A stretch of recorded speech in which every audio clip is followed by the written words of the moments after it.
Good evening and welcome to the 586th episode of Travel Itch Radio.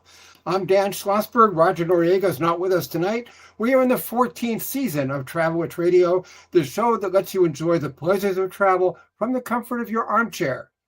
Every week at this time, we talk to people representing destinations, hotels, airlines, railroads, car rental companies, and others in the world of travel and hospitality, from authors and bloggers to others, broadcasters, and publicists. If it's got anything to do with travel, it's got everything to do with Travel Itch Radio. Our guest today is Bradenton Area Tourism Bureau Executive Director, Elliot Falcione. Welcome, Elliot, to Travel Itch Radio. Good afternoon, Dan. It's great hearing from you, and I wish you were down here with me. I know the weather's been pretty mild up there, but we got a beautiful mid-70-degree day. Well, that sounds pretty good. Elliot, tell our viewers, where is Bradenton and how close to the Tampa Bay area are you? Well, we're just 1 hour south of Tampa International Airport. You know, I tell my colleagues I probably have the easiest sales job in our industry because geographically we're 1 hour south of Tampa and we're 90 miles to the gates of Magic Kingdom. Oh, that's really nice. I've always had a fascination with Bradenton because I'm a Milwaukee Braves fan. They trained there for years. I know the Pittsburgh Pirates have been there since 1969, playing at a ballpark more than 100 years old. In fact, isn't it the third oldest ballpark after Fenway and Wrigley? And Correct. Please tell us about baseball spring training in Bradenton today. Yeah, you're right, Dan. It is, you beat me to it. It's the oldest ballpark in the state of Florida. And I used to call it the Wrigley Field of spring training because it was the only ballpark that never had lights until 2008. And now, spring training, they play one night game a year during spring training, and it's a special place. Like you said, its first year was 1923, and it's won multiple architectural awards in Florida. And we're just blessed to have it. It's no doubt, if you're a traditionalist in baseball, it is definitely a throwback. And as you can see, here's a picture of Pirate City. And going to a game at Lecom Park is a really step back in time. In fact, didn't the ballpark get its first lights fairly recently? You mentioned that. Yeah, 2008 was when the city of Bradenton finally put lights in. They only use it, 1-2 games a year. But the reason why I like having it is when we bring in college tournaments, high school tournaments, they really need a few nighttime games. So we're real happy about that. Recently, about 8 years ago, we partnered with the city of Bradenton and the Pirates to finally, after 90 plus years, to be able to walk 360 degrees around Lecom Park. So there's a really neat boardwalk out in the outfield where you can sit, enjoy the game, grab a beer, and enjoy game from center field that you could never do 10 years ago.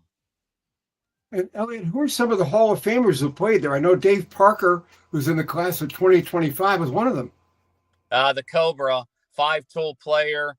We're really, really happy that he finally got inducted into the Hall. He's been battling Parkinson's disease for the past 10 years. But, some iconic names. Gosh, the great Roberto Clemente played in Bradenton. I think you've heard of the name Willie Stargell. And, he used to hit baseballs, dead center field. And then a guy by the name of Bill Mazeroski. You're in New Jersey, but the 1960 World Series, it was David versus Goliath. And, Maz hit that famous Game 7 home run in Forbes Field to win the World Series. So some icons recently, Jim Leland, one of our great managers, was just inducted into the Hall of Fame recently. So a lot of tradition here in Bradenton. We're talking Bradenton, Florida with Elliot Falcione. There are so many things to do in Bradenton other than baseball. So let's hear about DeSoto National Monument, the Bishop Museum of Science and Nature, and the Florida Maritime Museum. A lot of arts and culture. We've been working hard to build our arts and culture. It really appeals to not only visitors, but economic development is really, really important to our arts and culture. A lot of the corporations that want to move in, they need that for not only their families that'll live here, but their clients that come in as well. The Maritime Museum is at Cortez Village. It's the last remaining active fishery in the state of Florida. Gosh, Dan, they ship fish, mullet all over the world. It's really, really a little historic tidbit. Denzel Washington filmed a movie at Cortez Village in the late 90s. So really, really special place. The Bishop Museum is in downtown Bradenton, showcases a lot of the history of the Bradenton area. And it's an area where we house manatees that are injured, went out in the wild, and they treat them and help them recover and then put them back in the wild. So give you another little tidbit. The manatees only eat California romaine lettuce, and we spend about $30,000 a year helping feed the manatees that are in recovery and rehabilitation lettuce. So $30,000 a year to help them recover and get them back out into the wild. I eat romaine lettuce too. It's really good, so I enjoy it. Exactly. How close are Bradenton and Anna Maria Island? Well, in a normal day, non-peak season, a quick 20-minute ride. Just shoot out Manatee Avenue to that 7-mile barrier island, and there's a shot right there of historic Bridge Street. Dan, you won't. Of course, I'm the tourism director, so I'm going to be a little bit biased, but it's one of a kind. You won't find an Anna Maria Island anywhere else in coastal Florida. Is it true the island has no neon and no chain restaurants, and therefore an uninterrupted view of the beautiful coastline? Absolutely. It is. I'll run around the world saying Anna Maria Island is Florida what it once was in the 50s, 60s, and 70s with modern day accommodations. You can't build any higher than 35 feet. So, we are so not like, Miami, Fort Lauderdale, Clearwater, where you have the high tower condos, hard to see out at the beach when you're driving up and down, Gulf Island or A1A.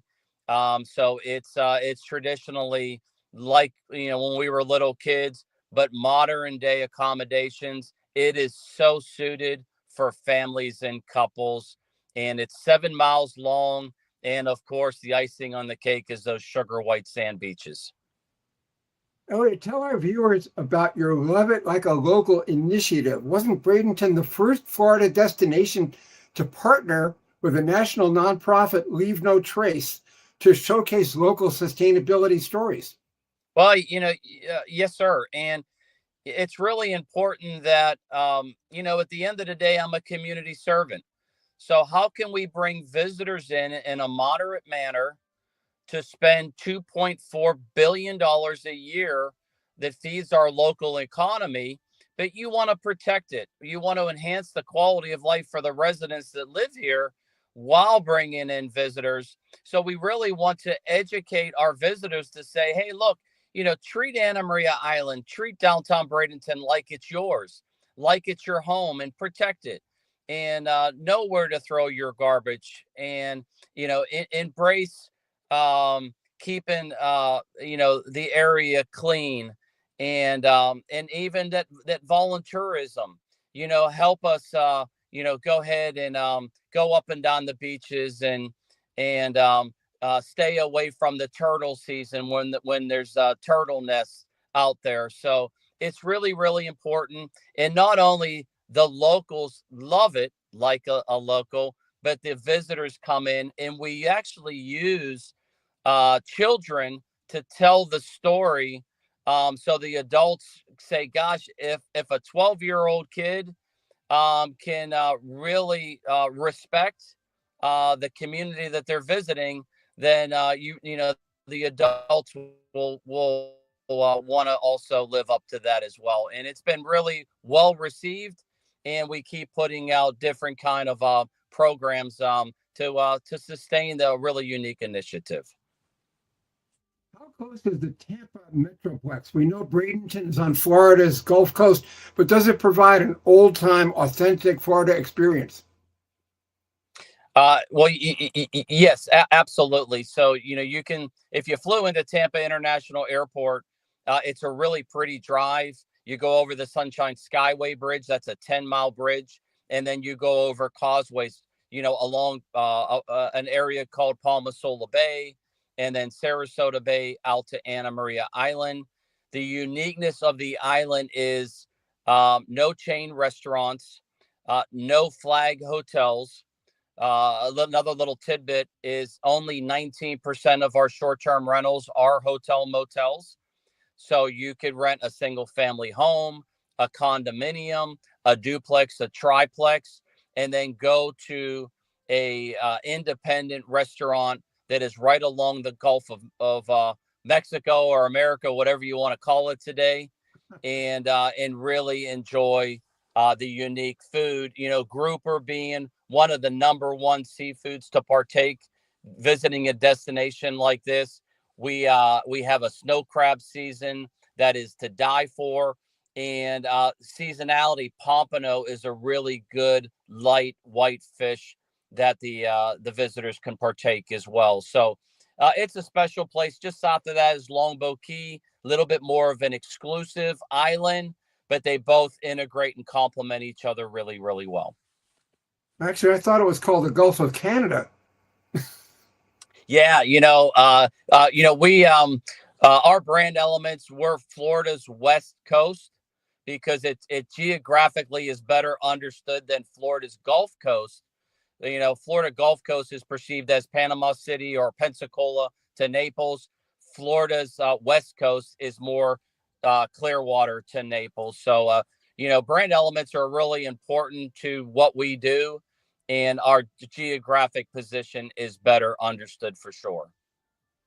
How many miles of Gulf coastline do you have? In Manatee County is about 15 miles of sugar white sand beaches. And then, Longboat Key is split in half in the Bradenton area, the other half in Sarasota.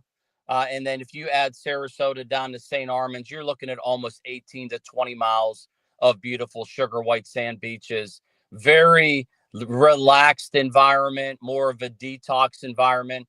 I would tell people, if you want to get away of the hustle and bustle of a New York City and let it all behind, let the technology go behind, it is a great destination to visit. The average length of stay of a visitor to the Bradenton area is 5.3 nights, where the average length of stay in Florida overall is 4.2. So there's enough to do, and they want to stay longer to just enjoy real authentic Florida. Well, I love this color. Look at the sky. I mean, that's just incredible. You don't see that in the Northeast. Yeah, and I'm wearing a turquoise shirt, part of our brand elements, the turquoise waters, the oranges kind, that give it kind of an authentic look. Our brand elements have been in place since 2012, and they have resident. We've seen a lot of success, but we're not a tourism bureau that's just going out there trying to catch anybody and everybody. We're very targeted because we want moderate visitation, not big promotions like Promote for Spring Break that bring more people than the islands can handle. And we've had a lot of success with that. That's a great idea, and I'm glad to hear that. Are Anna Maria Island and Longboat Key both barrier islands known for sunsets, seafood, and spectacular scenery? You cut out there, Dan. Say that one more time. Are Anna Maria Island and Longboat Key both barrier islands known for sunsets, seafood, and spectacular scenery? Yes, absolutely. And you get a little bit best of both worlds. In the morning on the bay side, you can see beautiful sunrises. The one area that is really neat is historic Bridge Street. It was actually the first bridge that came onto the island for vehicular traffic. And so you can enjoy a beautiful sunrise at the Anna Maria Oyster Bar and historic Bridge Street. And then, of course, on the Gulf side, the sunsets are spectacular. And there's nothing better than going to a restaurant like the Beach House or the Sandbar or Beach Bistro. And what they do at the restaurants is they go around and let the customers guess when the sun's going to set, and then they can win a prize. And especially this time of the year, it's a really special place.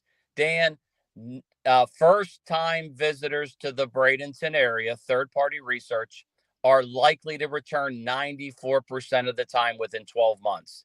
So if we can get you here and get a taste of our beautiful community and its characteristics, it's pretty likely that you're going to come back again over and over. We hear Cortez Fishing Village is the oldest continuously operating fishing village in Florida. Does that mean fresh fish is really fresh fish? Maybe swimming 5 minutes before it's on your plate? Yeah, I come on down and I'll get you a grouper sandwich. The grouper is best you'll find anywhere in the world. Mullet is really popular. That is shipped all over the world from Cortez Village. You can make patarga from that. The snow crabs are just outstanding, and that's sustainability, right? You go ahead and you pull the snow crabs out of the water, you break off a claw, put the snow crab back in the Gulf of Mexico, and that claw that you pulled off, it's just like getting a haircut. It grows back again, and it is just it's enough to die for. It's a really neat place. Of course, shrimp comes out of there really, really well, and it's been around forever. Cortez Village, another unique amenity is there's a lot of I think you're old enough to remember how you can buy a house in a Sears catalog back in the day. Well, there are some Sears catalog cottages that still exist at Cortez Village. Wow. We'd like to know about the local culture and art scene too. Yeah, right adjacent to Lecom Park is a really neat community called Village of the Arts.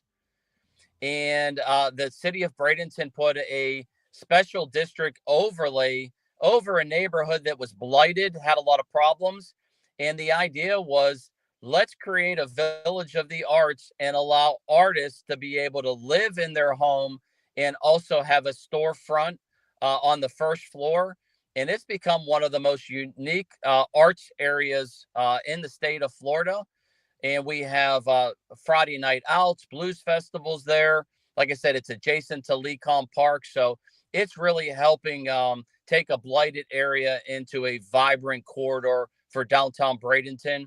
And of course, the Avenue of the Arts, we have a Manatee Performing Arts Center.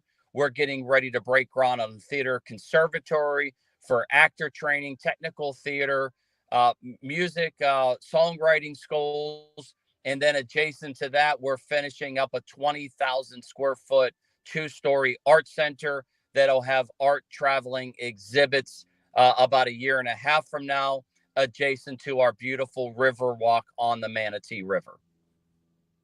I want to tell our viewers that this is Travel-Rich Radio with Dan Schlossberg and usually with Roger Noriega as well. We're in our 14th season, approaching our 600th episode.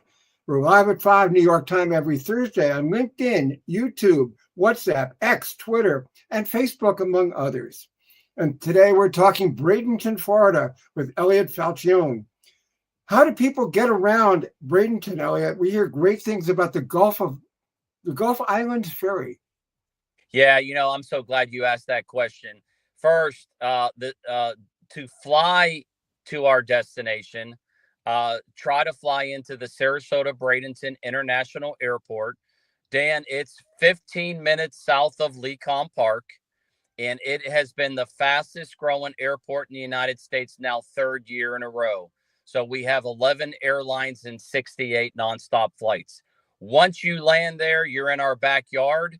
And, once again, go back to that sustainable initiatives that include enhancing multimodal transportation in our community. So 1 year ago, we started a water ferry service. You can go from downtown Bradenton at the Riverwalk and take a beautiful 35-minute commute out to Anna Maria Island. And it is just an enjoyable ride out there. The pristine shorelines And then once you get off of that ferry onto the island, you can take a free trolley that goes up and down Anna Maria Island all day long into the evening.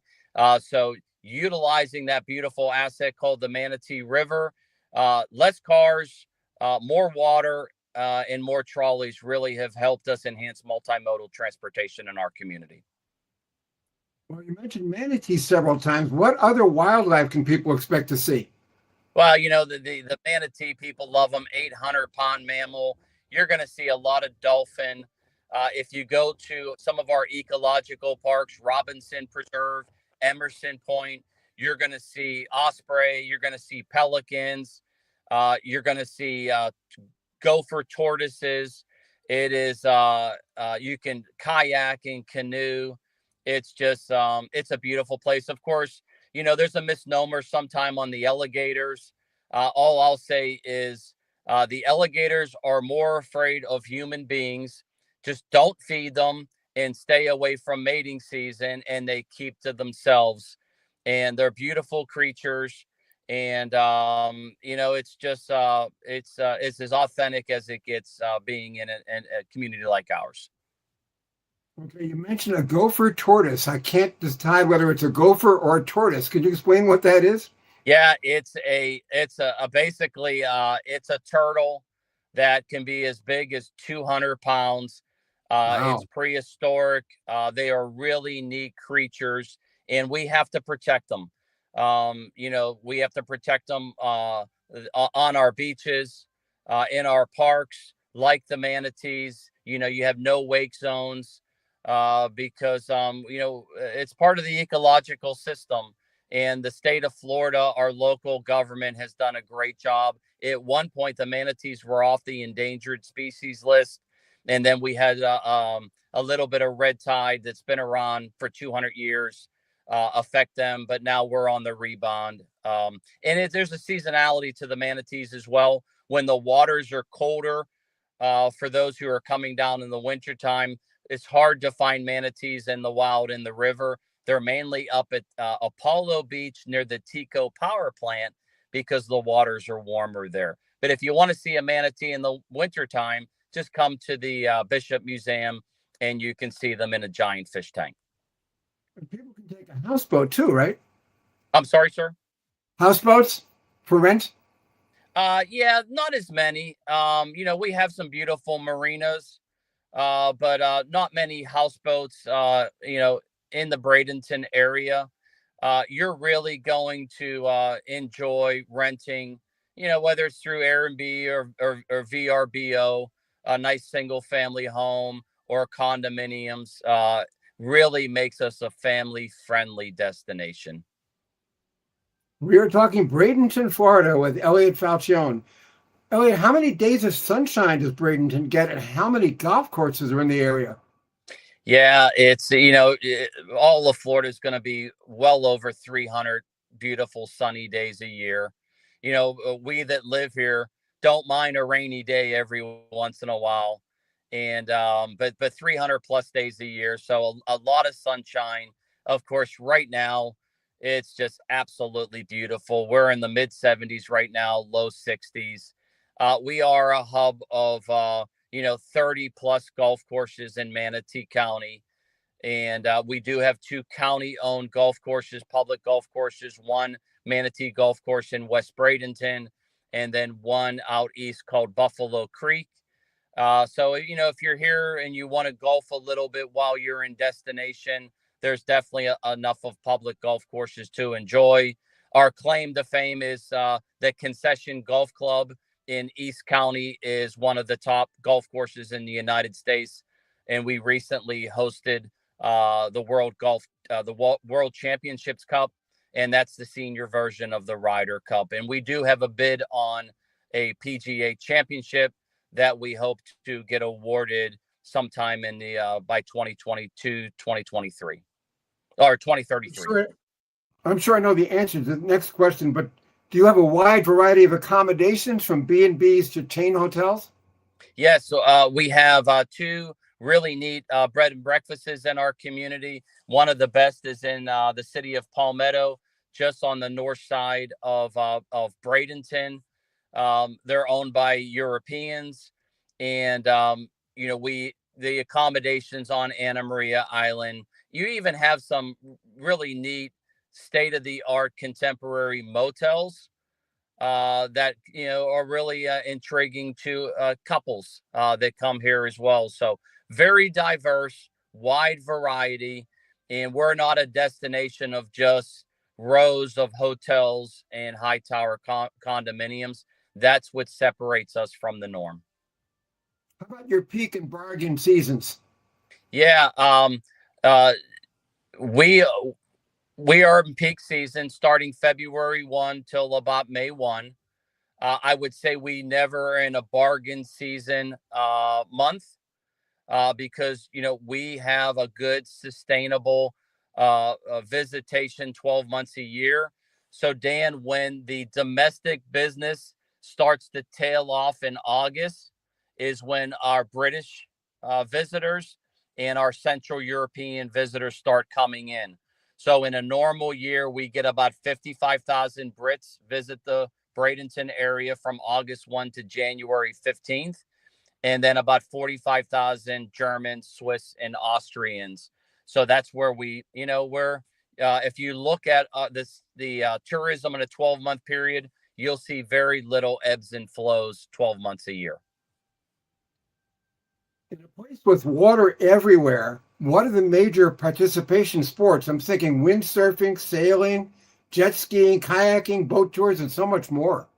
Yeah, I mean, I would say first and foremost, kayaking and canoeing in our ecological parks is superior. And then the sunset tours, the dolphin tours, the romantic tours are also another high priority. You'll see some jet skis, but once again, we're an old Florida setting, so very little of that. Very few of the different types of no surfing in a destination like ours. It's family friendly and a romantic, low rise, low key culture. Are there also narrated hop on, hop off local highlights tours? No, really, you're going to get a lot of education going on the water ferry. So they'll tell the story of the amenities along the river and going out to the island. You'll get some historic tidbits as you're riding the free trolley up and down Anna Maria Island. We do have visitor centers throughout Manatee County. Our visitor, their number one interest is the Sugar White Sand beaches. No surprise. The number two interest is the unique food that we offer in our community. And then number three is our history. So that's where the Bishop Museum is really important, the Maritime Museum. And we have volunteers that really do a great job talking about the history of our community. I'm glad you mentioned the food because that was my next question. What are your local delicacies? Yeah, I mean, first and foremost, it's going to be the seafood. Oysters are going to be really, really popular as well. And, just a lot of American cuisine. As the community grows out east, there's a master plan development called Lakewood Ranch. It's the number one fastest growing master plan development in the United States. And you're starting to see some really good Italian cuisine, Indian cuisine. So, very diverse. It goes back to that length of stay.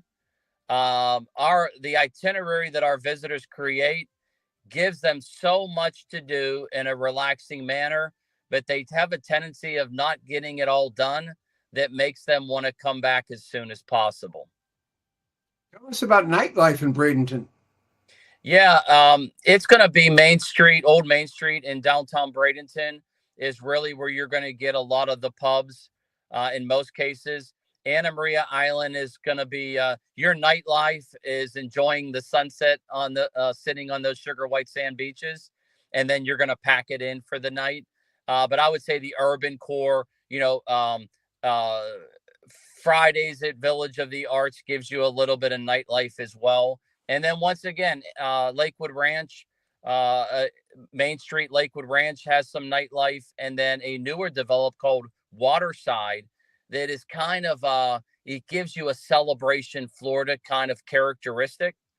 And then that's close to the largest indoor mall on the west coast of Florida called University Town Center, just 10 minutes south of the largest outlet mall on the west coast of Florida called Premium Outlets. So if you want to come here and shop as well, we got more shopping than you'll know what to do with.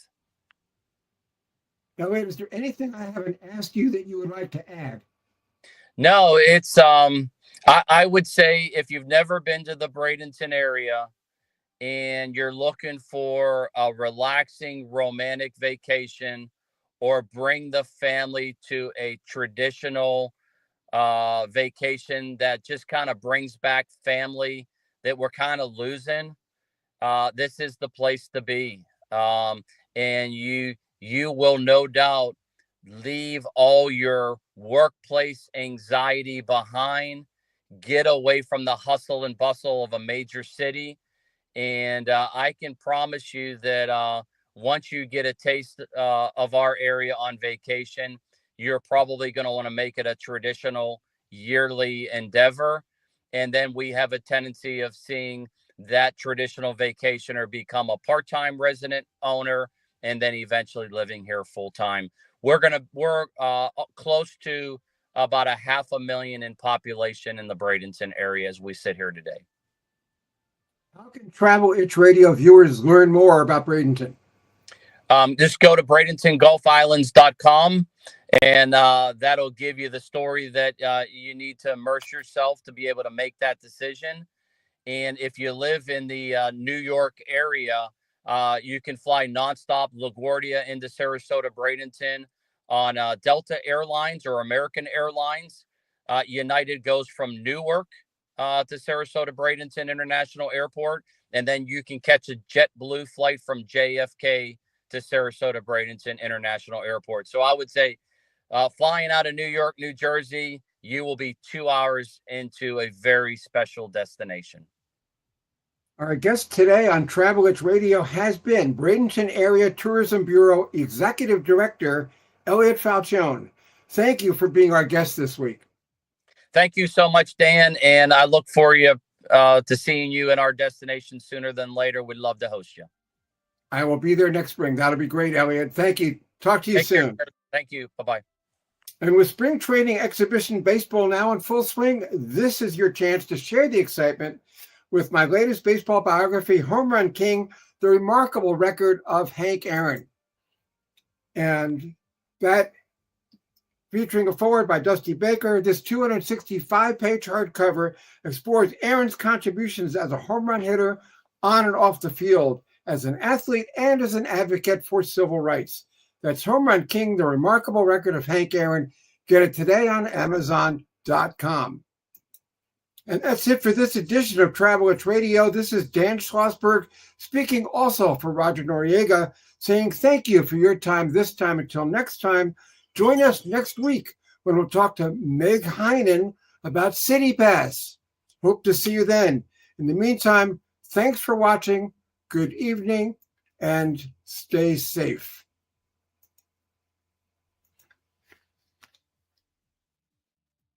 Mm-hmm.